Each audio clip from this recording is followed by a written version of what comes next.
नमस्कार।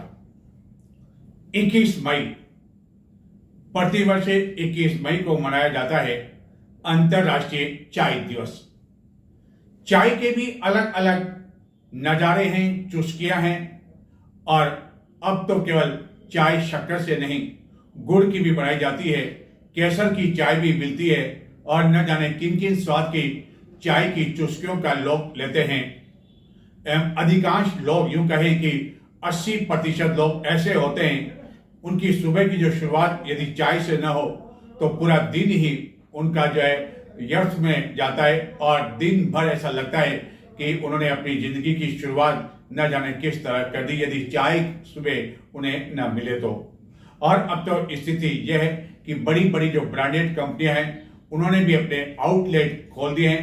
अब तक ये बड़े शहरों में थे, लेकिन अब चित्तौड़गढ़ में भी बड़ी बड़ी ब्रांडेड जो कंपनियां हैं वह इस चाय के क्षेत्र में उतर चुकी है, जिनके द्वारा अपनी ही गुड़ और अपनी ही चाय एवं अन्य तरह का सामान्य जो प्रोडक्ट है वह यहाँ भिजवाया जाता है और उसके बाद चाय तैयार की जाती है। हालांकि चाय की बात करें, चाहे महंगाई कितनी भी बढ़ गई हो, लेकिन चाय की रेट अधिकांश स्तर पर यदि हाट ठेलों की बात करें तो वही 10 रुपए और आज भी कट चाय मिला करती है। जबकि आज के समय में कट चाय की बात करें तो शायद सोचना पड़े कि यह संभव है या नहीं, लेकिन संभव है। और अंतर्राष्ट्रीय चाय दिवस के दिन तो यह कहा जा सकता है कि चाय के बिना जीवन ही अधूरा है।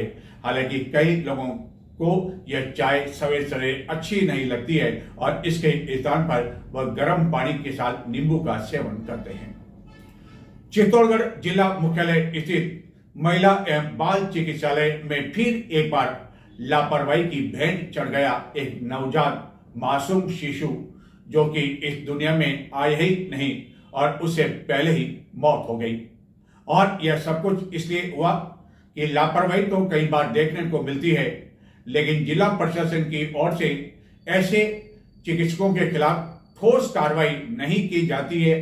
हंगामा होता है, पुलिस आती है, रिपोर्ट दर्ज कर ली जाती है, प्रदर्शन कुछ देर के लिए होता है, परिवारजन भी आरोप प्रत्यारोप लगाते हैं, हंगामा करने के बाद फिर घर लौट जाते हैं और फिर इस बात को हर कोई भूल जाता है और फिर 1-2 महीने निकल जाते हैं और फिर इस तरह की लापरवाही देखने को मिलती है, जैसे कि अन्य पंथ की एक महिला के साथ हुआ। इस प्रसूता को बुधवार रात्रि को काफी अधिक पीड़ा होने पर महिला बाल चिकित्सालय में भर्ती कराया गया, लेकिन नर्सिंग स्टाफ ने कहा कि जो डॉक्टर साहिबा है वह गुरुवार को आएगी, ऑपरेशन सवेरे होगा और जो डिलीवरी है वह सवेरे होगी। सवेरे भी हो गया, 8 बज गई और 8 बजे कहा गया कि नहीं, ऑपरेशन अभी नहीं, 11 बजे होगा। और प्रसूता को इस हालत में भी लगभग 3 घंटे तक लाइन में खड़ा कर दिया गया, उसके बाद थिएटर में ले जाया गया, लेकिन लापरवाही के कारण इस प्रसूता की जो नवजात की थी वह मौत हो गई, जिसके बाद परिजनों ने हंगामा खड़ा किया। उपखंड अधिकारी मौके पर भी पहुंची एवं कई दस्तावेज जब्त कर लिए, लेकिन सबसे बड़ा सवाल यह कि क्या कभी ऐसा दिन आएगा जब चिकित्सक के खिलाफ लापरवाही को लेकर कड़ी से कड़ी कार्रवाई की जाएगी, निलंबित किया जाएगा, अन्य नर्सिंग स्टाफ के खिलाफ भी कार्रवाई होगी या नहीं, यह आने वाले दिनों में अब पता चल सकेगा। चित्तौड़गढ़ जिला मुख्यालय स्थित महिला एवं बाल चिकित्सालय में गुरुवार को एक बार फिर लापरवाही देखने को मिली। प्रसव के दौरान नवजात की मौत के बाद परिजनों ने हंगामा खड़ा कर दिया एवं चिकित्सालय प्रशासन और चिकित्सक पर गंभीर लापरवाही के आरोप लगाते हुए कार्रवाई की मांग की।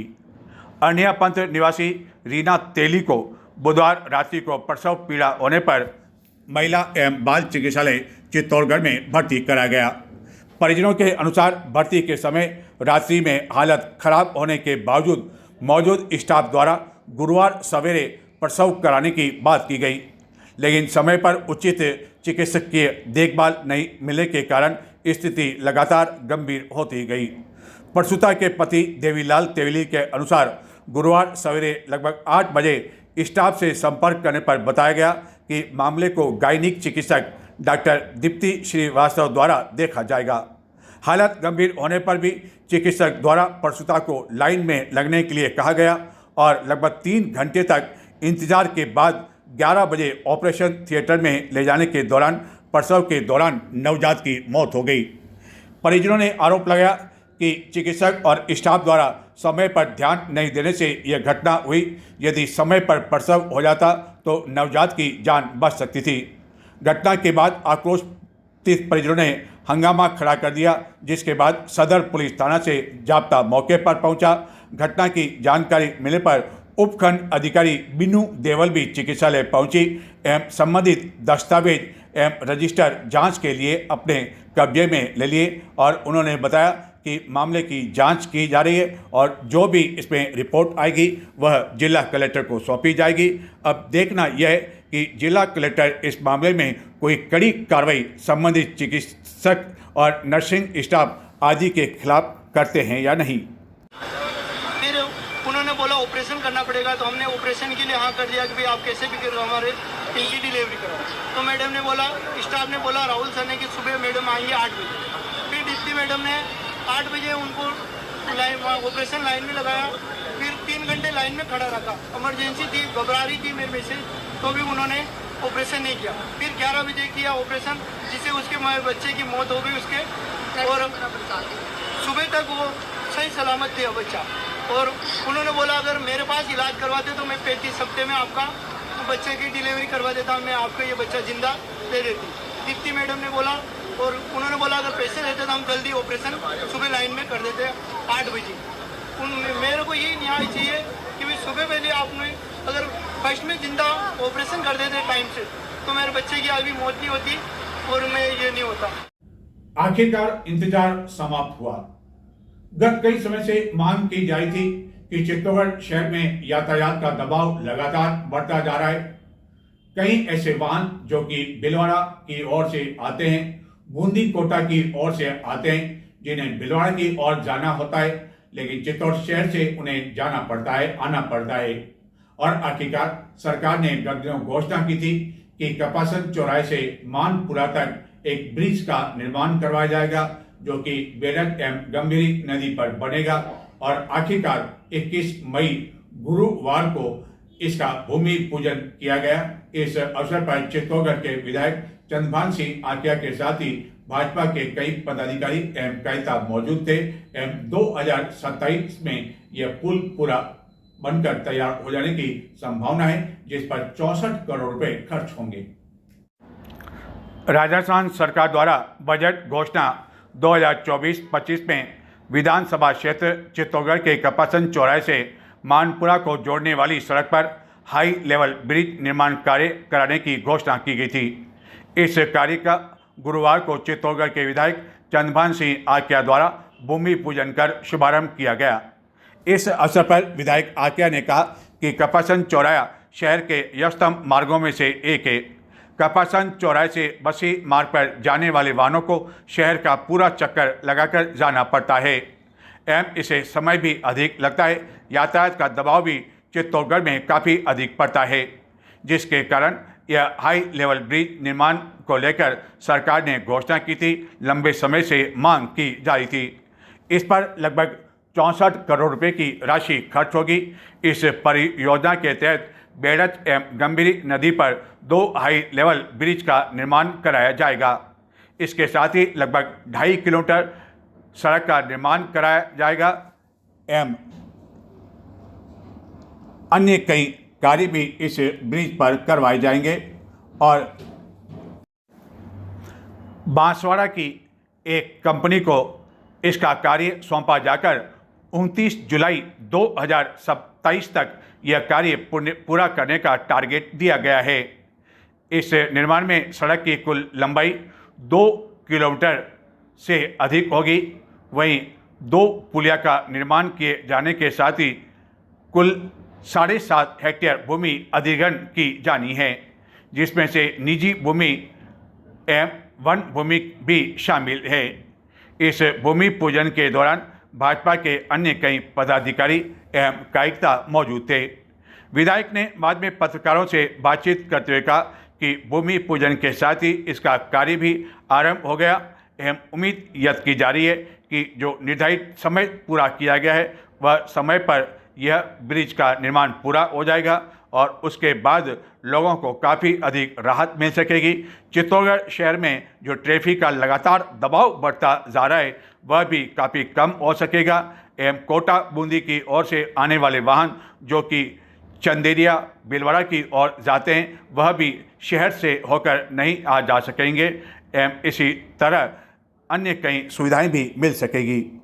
ये 63 करोड़ का प्रोजेक्ट है।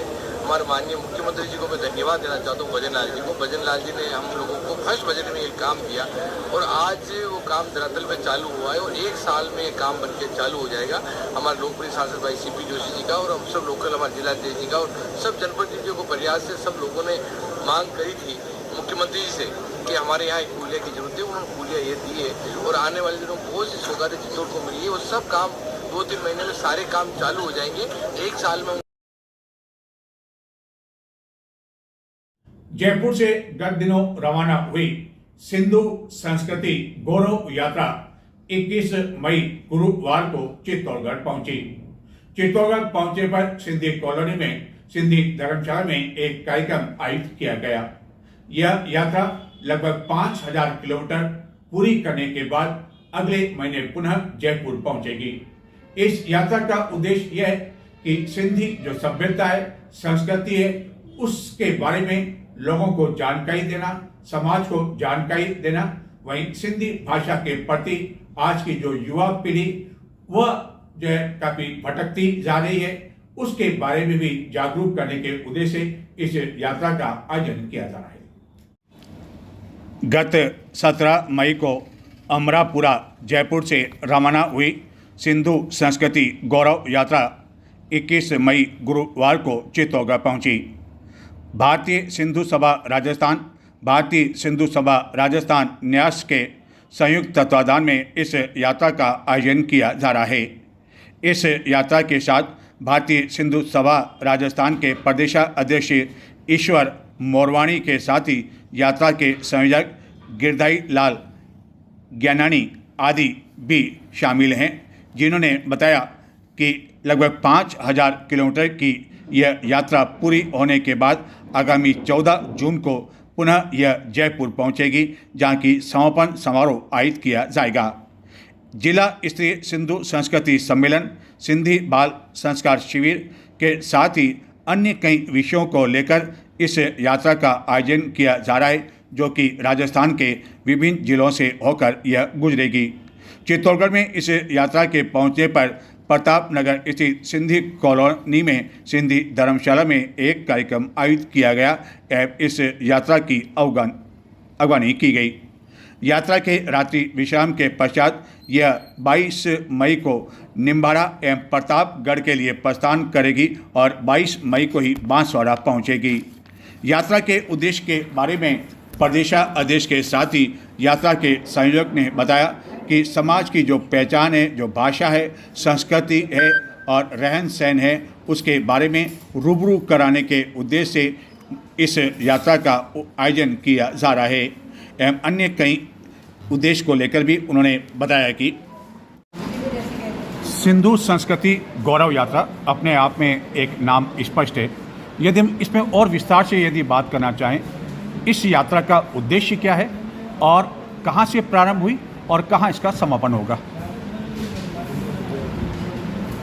भारतीय सिंधु सभा राजस्थान और भारतीय सिंधु सभा राजस्थान न्यास राजस्थान सिंधी एकेडमी के सहयोग से यह सिंधु संस्कृति गौरव यात्रा लेकर 18 तारीख को जयपुर से अमरापुरा स्थान के संतों द्वारा आशीर्वाद प्रदान कर रवाना की गई, जो कि विभिन्न शहरों से होते हुए आज चित्तौड़ पहुंची है और यह 29 दिवस तक की यात्रा पूरे राजस्थान में सभी जिलों में अपने लक्ष्य को प्राप्त करने के लिए चलेगी।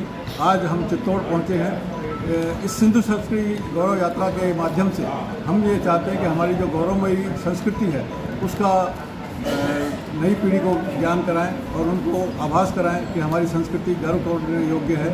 इस पर हमें बहुत ज़्यादा गर्व होना चाहिए। यह यात्रा 14 जून को जयपुर में समाप्त होगी और भव्य समापन समारोह के साथ हम इस यात्रा को पूरा करते हुए लगभग लाखों दिलों में हमारी संस्कृति के प्रति प्रेम और सम्मान बढ़ाने का प्रयास करेंगे।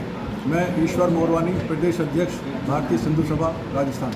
आप इस यात्रा के संयोजक हैं। यदि आज तक की बात करें 21 मई है, कितना किलोमीटर सफ़र ये तय कर चुकी है और जब पूरी यात्रा संपन्न होगी 14 जून तो कितना किलोमीटर ये पूरी होगी? आज जयपुर से प्रारंभ होकर के ब्यावर, अजमेर, ब्यावर, किशनगढ़ और उसके पश्चात बिलापुरा, शाहपुरा, भीलवाड़ा होते हुए ये चित्तौड़ पहुंची है। लगभग 600-700 किलोमीटर की यात्रा इन 4 दिनों में पूरी हो चुकी है और पूरे राजस्थान भर में ये 5000 किलोमीटर यात्रा चलेगी, जिसमें सिंधु संस्कृति से जुड़ी हुई संस्कार, सभ्यता और संस्कृति की बातें नई पीढ़ी और समाज के जन तक पहुँचाने का प्रयास किया जाएगा। प्रदेश अध्यक्ष जी, आपने कहा कि जो हमारी युवा पीढ़ी है उसको इस सभ्यता यानी सिंधु सभ्यता है, संस्कृति है, उसे हम रूबरू कराने के लिए निकले हैं, लेकिन आप नहीं मानते कि आज की जो युवा पीढ़ी है, सिंधी समाज के जो लोग हैं, युवा पीढ़ी हैं, वह कहीं ना कहीं अपनी भाषा में भटकते जा रहे हैं। घर में सिंधी नहीं बोलना, बाहर नहीं बोलना, अपनों से ही सिंधी नहीं बोलना, तो आखिरकार इसके लिए जिम्मेदार कौन, स्वयं युवा या परिवारजन? आप बिल्कुल सही कह रहे हैं। हमारी जो सिंधी बहुत ही प्यारी और मधुर भाषा है उसको हम धीरे धीरे भूलते जा रहे हैं। हम हमारे घरों में भी सिंधी बोली को भूल रहे हैं। यही सोच करके हम ये यात्रा और अनेकों प्रयास कर रहे हैं कि हमारी जो बहुत ही प्यारी बोली है सिंधी बोली, उसको हम अपने घरों में अपनाएं। हमारी बोली को जो बच्चे नहीं बोल रहे हैं या बोलने में हीनता महसूस करते हैं, उसमें मैं विशेष रूप से हमारा ही अपना दोष मानता हूं कि हम अपने घरों में सिंधी बोलना बहुत कम कर चुके हैं, जिससे कि हम अपने बच्चों को सिंधियत के बारे में, सिंधी बोली और सिंधी संस्कृति के बारे में पूरी तरह से उनको बता नहीं पा रहे हैं। यह हम हमारा ही अपना दोष मानते हैं। पर पिछले हमारे 8-10 सालों से जो हम प्रयास कर रहे हैं उससे अभी बहुत माहौल बदला है और हम आशान्वित हैं कि जल्द ही हम अपने सिंधी भाषा और सिंधी संस्कृति को पुनः पुराने जो उसका स्तर था उस तक हम पहुंचाने की पूरा प्रयास करेंगे और काफ़ी इसमें सुधार भी हुआ है। आपने कहा सुधार हुआ है, सब कुछ हुआ है। यदि हम सरकार की बात करें तो क्या लगता है कि सरकार की ओर से प्रोत्साहन मिल पा रहा है? जो भाषा से जुड़ी हुई बात है उसके संबंध में सरकार से हमारे को बहुत सहयोग मिल रहा है और हम पूरे प्रयासरत हैं। राष्ट्रीय सिंधी भाषा विकास परिषद के माध्यम से 3 कोर्सेज चलाए जा रहे हैं, जिसके लिए अध्यापकों को भी मानदेय मिलता है। ये course certificate course, diploma course, advance diploma course है। 19-20 साल 19-20 में शुरू हुए इस कोर्स में जहाँ 900 बच्चे रजिस्टर्ड थे, जो आगे बढ़ते बढ़ते आज 5000 विद्यार्थी इसमें रजिस्टर्ड हैं, जो विभिन्न प्रकार के ये कोर्सेज में प्रवेश लेकर के सिंधी भाषा को सीख रहे हैं। इसके अलावा राजस्थान सिंधी अकादमी से विभिन्न प्रकार के सिंधी भाषा और संस्कृति से जुड़े हुए कार्यक्रमों के लिए अनुदान मिलता रहा है, जिसके तहत भाषा से जुड़े हुए नाटक और कार्यक्रम और अन्य कार्य भी संपन्न होते जा रहे हैं। यहाँ पर भारतीय सिंधु सभा की विभिन्न 150 इकाइयों के माध्यम से लगभग पूरे राज्य भर में 200 से अधिक बाल संस्कार शिविर हर साल लगाए जा रहे हैं, जहाँ 10,000 विद्यार्थी बच्चे इन बाल शिविरों में सम्मिलित होकर के सिंधी भाषा और संस्कृति को सीखते हैं। यदि हम सरकार की बात करें तो सरकार द्वारा बहुत सारी योजनाएं इस भाषा और संस्कृति को बचाने के लिए चल रही है, जहाँ अकेडमियों की स्थापना के साथ साथ सिंधु चेयर की स्थापना की गई है, जहाँ पर भाषा और संस्कृति से जुड़े हुए कोर्सेज चल रहे हैं। बहुत सारे अब जिन्होंने पूर्व में 10वीं 12वीं कक्षा पढ़ ली है वे एडिशनल सिंधी विषय कर रहे हैं। साथ ही BA और MA में भी ये पढ़ाई और सुचारू रूप से चल रही है। लेकिन जहाँ पहले पुस्तकों की कमी थी, अब वो पुस्तकों की कमी भी नहीं रही है। जितनी पुस्तकें अरबी पैशो भाषा में लिखी हुई थी, जो देवनागरी लिपि में उसका लिप्यांतरण हो चुका है। इसके अलावा IAS और IPS की भाषाओं विषय में चलने वाली जो पुस्तकें हैं, उनका लिप्यांतरण भी देवनागरी सरल भाषा में हो चुका है, तो विद्यार्थी उसका अध्ययन कर रहे हैं। और मैं समझता हूँ सरकारी सहयोग से सिंधी भाषा, संस्कृति और साहित्य का जो प्रचार प्रसार यहाँ विभिन्न संस्थाएं कर रही है, एक नए ओज के साथ में भाषा अपना स्वरूप लेगी, संस्कृति अपना एक स्वरूप लेगी। प्रदेश अध्यक्ष जी, इस लीक से हटकर एक सवाल है। विभिन्न समाज के जो है आए दिन समय समय पर सामूहिक विवाह सम्मेलन होते हैं, जो कि आज के समय बहुत नितांत आवश्यकता है, लेकिन देखा जा रहा है कि सिंधी समाज में इतने बड़े आयोजन नहीं हो रहे हैं। आपको लगता है कि कहीं कहीं कोई कमी, इसके लिए कदम उठाना चाहिए? ऐसी बात नहीं है। सिंधी समाज में भी काफ़ी सामूहिक विवाह होते हैं। जैसे मैं जयपुर में रहता हूं, तो जयपुर में पूरे साल में 4 ऐसी संस्थाएं हैं बड़ी जो सामूहिक विवाह करवा रही हैं। हाँ, आप ये जो कह रहे हैं कि भाई इतनी जितनी ज़रूरत है उतना नहीं हो पा रहा है, लेकिन मैं आपको ये बताना चाहता हूँ कि हम जो भारतीय सिंधु सभा के माध्यम से समाज में परिवर्तन लाने का प्रयास कर रहे हैं। उसके अंतर्गत हमने 2 बार पहले मुखी सम्मेलन किया है, क्योंकि हमारे समाज का जो आधार है वो हमारी मुखी और हमारी पंचायतें हैं। तो हम ये चाहते हैं कि हमारे मुखी अगर मजबूत होंगे और हमारी पंचायत अगर मजबूत होगी तो हम जो परिवर्तन लाना चाहते हैं वो जल्द हो पाएगा और अच्छे तरह से हो पाएगा। तो इसी कड़ी में इस यात्रा के माध्यम से हम इस 2026 में जयपुर में एक मुखी सम्मेलन भी करने जा रहे हैं, जो कि 3 और 4 अक्टूबर को जयपुर में होगा। और इस यात्रा के दौरान हम जितने भी हमारे मुखी लगभग 500 के करीब पूरे प्रदेश में पंचायतें हैं, उनको हम व्यक्तिगत रूप से आमंत्रण देने के लिए ही इस यात्रा के माध्यम से यहाँ हम सभी से निवेदन करने आए हैं। तो हम ये चाहते हैं कि जैसे भी मुखी लोग सब इकट्ठे होंगे तो एक कोई सबको मानने वाला एक संविधान हम तैयार कर पाएंगे सब पंचायत के लिए, और सभी पंचायतों में समय पे चुनाव हो और समय पर लोकतांत्रिक प्रणाली के अंतर्गत कार्य किए जाएँ। और जो आप कह रहे हो कि सामूहिक विवाह या अन्य जो हमारे ज़रूरतमंद परिवार हैं, उनकी सहायता के लिए हम अपनी इन संस्थाओं और पंचायतों के माध्यम से और ज़्यादा कार्य कर पाएँ, यही हमारा प्रयास रहेगा। अंतिम सवाल, आज के समय में इतने वर्षों बाद भी पाकिस्तान का जो सिंध इलाका है, बड़ी संख्या में सिंधी समुदाय के लोग वहाँ भी निवास करते हैं, उनके रिश्तेदार यहाँ भी निवास करते हैं, लेकिन राजनीतिक जो परिस्थितियाँ उत्पन्न हुई उसके कारण सारे रास्ते बंद हो गए, आना जाना बंद हो गया। तो क्या आप मानते हैं कि जो भी हालात हों, चाहे सरकार की ओर से जिस तरह के, ये रास्ते कम से कम खुलने चाहिए ताकि लोगों का आदान प्रदान, जो सिंधी समुदाय के लोग हैं या जो हिंदू वहाँ बसे हुए हैं, वह आएँ अपने रिश्तेदारों से मिलें? जी हाँ, ये संभवतः राजनीतिक परिप्रेक्ष्य में यदि हम सोचें तो देश सुरक्षा राष्ट्रीय हित प्रथम है, परंतु उसके बावजूद भी हम ये चाहते हैं कि ये आदान प्रदान लगातार रहना ही चाहिए और परिस्थितियाँ बदलेगी। अब बात करते हैं एक सुखद स्थिति की। युद्ध के हालात के बीच गत कुछ दिनों से चित्तौड़गढ़ के अधिकांश पेट्रोल पंपों पर वाहन चालकों की मारामारी की स्थिति देखने को मिल रही थी। दुपहिया वाहनों की लंबी लंबी कतार देखने को मिल रही थी। वाहन चालकों को काफी देर इंतजार भी करना पड़ रहा था कि कब उनका नंबर आए और कब वह अपने वाहन में पेट्रोल भरवा सकें। यही हालत डीजल को देखने को भी मिल रही थी, लेकिन गुरुवार को स्थिति बिल्कुल ही विपरीत दिखाई दी।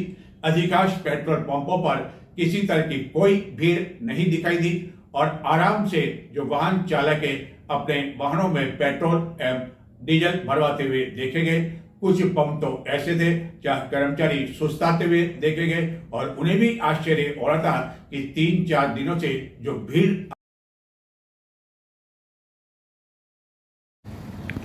चित्तौड़गढ़ के अधिकांश पेट्रोल पंप पर गत 4-5 दिनों से इसी तरह के हालात देखने को मिल रहे थे और पेट्रोल पंप संचालकों ने जब से यह घोषणा की कि अब कोई भी वाहन चालक अपने टैंक फुल नहीं करवाया जा सकेगा और एक लिमिट के अनुसार ही उनके वाहनों में पेट्रोल और डीजल भरवाया जा सकेगा।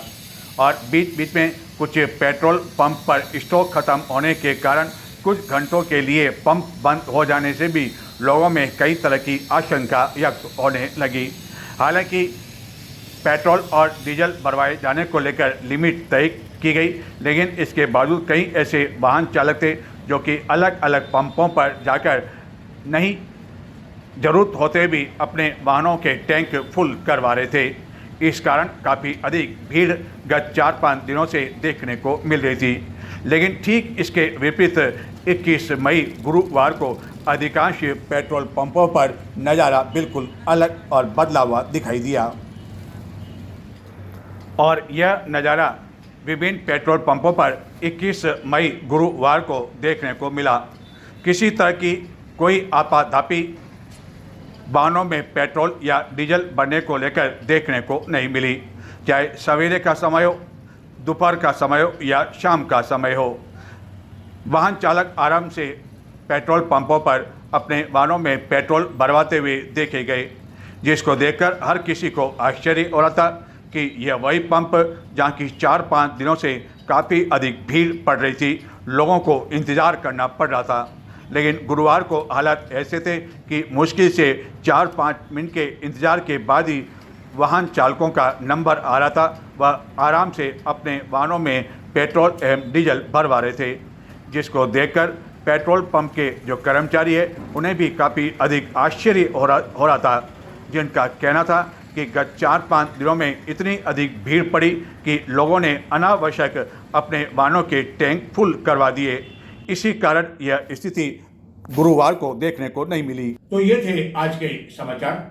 चित्तौड़ दर्शन चैनल को अब तक आपने सब्सक्राइब नहीं किया हो तो आज ही सब्सक्राइब करें और चित्तौड़गढ़ के साथ ही जिले भर की खबरें आप अपने मोबाइल पर सोशल मीडिया के विभिन्न प्लेटफॉर्म पर देख सकते हैं रात्रि में।